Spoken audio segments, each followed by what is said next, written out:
කාලෙකට පෙර හරිත සහ සංසුන් වනාන්තරයක නරියා නැමැති කපටි ජීවියෙක් ජීවත් වුණා. ඔහු හැමදාම වෙනත් සතුන්ව ලොකුට හිනාවෙනින් මිතුරන් වගේ හැසිරෙයි. නමුත් ඇත්තටම ඔහු හිතනේම තමන්ගේ බුද්ධියෙන් අනිත් සතුන්ව රවටලා තම ලාභයට පාවිච්චි කරන්නයි. එදිනෙක නරියාට කෑමක් හොයාගන්න බැරි වුණා. ඔහු කැලෑ දිගේ ඇවිදිමින් බොහෝ වේලාවක් ගත කළා.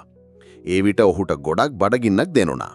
එකම එක සිතෙන්නේ මට දැන් කවුද හරි රවටලා කෑමක් ගන්න වෙනවා කියලා.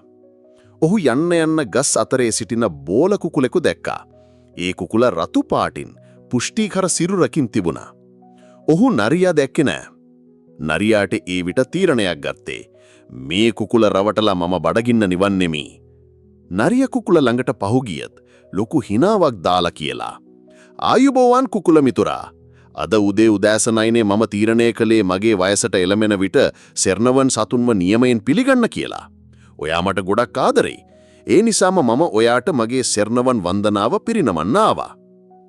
කුකුල පොඩි හිනාවක් දාලා නරියගේ පාරාවලිව සලකා බැලුවා. එහෙත් කුකුල නිවන් සැරියුම් නොවුවා. ඔහු හිතනවා නරියගේ වචන ලස්සනයි. නමුත් ඇත්තෙම උඩ ඉඳලා බලන්න ඕනි. ඔහු කියලා ඔයා කියන දේ මට සතුටක්. එහෙත් මට පුදුමයි. ඔයා වගේ කෙනෙක් දැක්කාම මං තවදුරටත් ගියා නම් හොඳයි කියලා හිතනවා. මට පුළුවන් නම් ඔයාට ගියක් කියලා හිම ආශිර්වාදයක් දෙනවා. නරියා හිතනවා මම ඔය ගියක් අසාගෙන හොඳටම සංසුන් වෙන්නම්.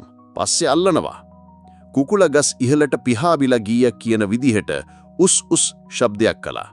ඒ අතර ගීතය තුලින් ඔහු කිව්වා නරියා නරියා බලන්න හොඳින් ඔයාගේ වදන් වලින් මට ඌමනා නැහැ සිඳිම කිසිවෙකුන්. ඊට පස්සේ ඔහු ඉස්සරහට පියාඹලා ගියා. නරියා කනගාටුවෙන් පිරුණු සෙර්නවන් සතුන් වගේම හිටියේ. ඒත් ඔහු තේරුම් ගත්තා. කපටියෙන් ජය ගන්න පුරුවන් වෙලා පහුපසෙදී හැමෝම දන්නේ එකයි.